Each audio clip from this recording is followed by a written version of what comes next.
L'affaire Alstom est une affaire qui est aujourd'hui très importante. D'abord parce que c'était un fleuron de l'économie française. Ce fleuron de l'économie française avait bénéficié d'importantes subventions publiques et donc on avait à s'intéresser au devenir de cette société. En plus, la réglementation française impose que le ministre de l'économie et des finances donne son avis pour chaque fusion, acquisition d'un de ces fleurons de l'économie française qui touche les enjeux, j'allais dire, nationaux de la France. Pourquoi on s'intéresse à ce dossier? Parce qu'il y a un important rapport parlementaire qui est venu apporter des précisions extrêmement utiles sur les infractions éventuelles qui ont été commises dans cette affaire Alstom. En fait, il y a deux affaires Alstom. La première affaire Alstom, c'est la corruption de cette société à l'international qui a abouti à un procès aux États-Unis, à une amende exceptionnelle de 700 millions d'euros environ et qui a abouti à un plaidé coupable du PDG d'Alstom.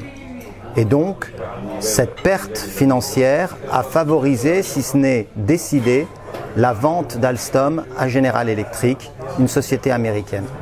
On voit, et ça c'est un des aspects secondaires mais extrêmement importants sur le plan politique, on voit comment les États-Unis utilisent leurs droits pour prendre le contrôle des sociétés françaises.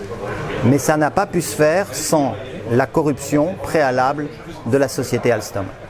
Or, dans ce dossier de corruption, elle est reconnue puisqu'il y a un plaidé coupable. Des collaborateurs du président directeur général d'Alstom disent que le président directeur général d'Alstom était parfaitement au courant de cette corruption. Il en était le principal bénéficiaire et organisateur. Donc aujourd'hui, nous voulons poursuivre aussi pour corruption les personnes physiques qui ont été responsables de cette catastrophe de cette société industrielle.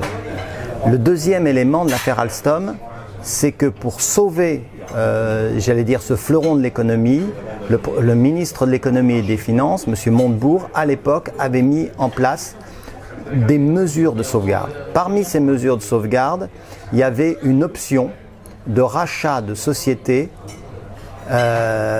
Alstom, on fait un rachat d'actions détenues par Bouygues de la société Alstom.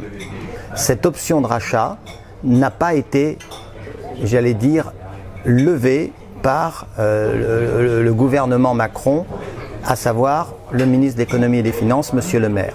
Or, cette option était extrêmement favorable aux contribuables puisque l'action devait monter, l'action devait aussi bénéficier d'un dividende prioritaire, d'un dividende spécial d'à peu près 4 €. Et donc c'était une opération financière très intéressante pour la France de lever cette option, qu'importe ce qui se passe après. Or, cette option n'a pas été levée et c'est la société Bouygues qui a fait ce bénéfice. On veut comprendre pourquoi.